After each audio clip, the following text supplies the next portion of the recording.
ব্যবসা বাণিজ্য বাড়ছে এবং জাপানের সঙ্গে আমাদের সম্পর্কটাও বাড়ছে। অনেক রকম উন্নয়ন প্রকল্প সেখানে নেওয়া হয়েছে, সেগুলোর কাছে আমরা কাজ করছি। আজকে সারাদিন এবং কয়েকদিন যে দিন কাটালাম, তারা কি কি করতে পারে সেগুলো নিয়ে আমরা আলাপ আলোচনা করছি এবং তারা আগ্রহ সহকারে সেগুলো করতে যাচ্ছে। কাজেই আপনাদেরও তাতে ভূমিকা আছে, কারণ তাদের মনে একটা ভালো ধারণা সৃষ্টি হয়েছে বলেই বাংলাদেশের সঙ্গে কথা বলতে আগ্রহ প্রকাশ করে এবং তারা আমাদেরকে সাহায্য করার জন্য, অর্থনৈতিকভাবে সাহায্য করার জন্য এগিয়ে এসেছে। আমাদের বোরাক থেকে বহুদিন থেকে ছাত্র আসতো এখানে, তাদের বৃত্তিহীন স্কলারশিপ নিয়ে আসতো। তাদের অনেকে এখানে পেশাজীবী হয়ে থেকে গেছে, তাদের সঙ্গে আমাদের পরিচয় আছে। আপনারাও আসা যাওয়া করেন, তারা আসা যাওয়া করেন, সেটা ভালো সম্পর্ক। এবার নতুন যেটা হলো যে বললেন যে লোক নেওয়ার ব্যাপারে, এটা নতুন একটা দিগন্ত খুললে ইতিমধ্যে কিছু হয়েছে, ভবিষ্যতে আরো হবে। আজকে 2টো চুক্তি শুরু হয়েছে, 2টো চুক্তির অধীনে 1 লক্ষ লোক তারা নেবে।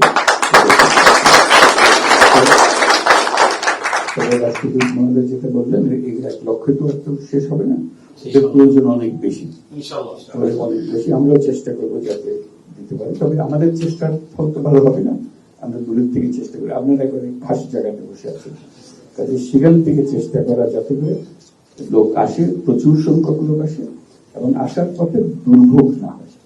আমাদের কলঙ্কময় অধ্যায় হলো যে লোক ভাটাতে হলে এই যে একটা কেলেঙ্কারি শুরু হয় ভাগ বাটোয়ারা নিয়ে, প্রতিটি দেশের সঙ্গে আমাদের একটু কিছু দেশে লোক ভাষা দিয়ে এই সমস্যার সম্মুখীন হচ্ছি আমরা, সেগুলো মোকাবেলা করে জাপানি যেন সেটা না হয়। জানি যে তারা খুব পরিচ্ছন্নভাবে কাজটা করতে চাচ্ছে, আমরাও চাই আমাদের লোকজন পরিচ্ছন্নভাবে এখানে আসতে পারে, কারো মাঝখানে কোনো ফেউ, মাঝখানে কোনো বকরা ইত্যাদি শিকার না হয়, বিড়ম্বনার শিকার না হয়। সেটা কিছু হলে আমাদেরকে জানাবে, আমরা যথাসাধ্য চেষ্টা করবো করার। ফলে আমাদের চেষ্টা হচ্ছে, আপনাদের চেষ্টাটাই বড় কথা, সেটি আমাদের জানা।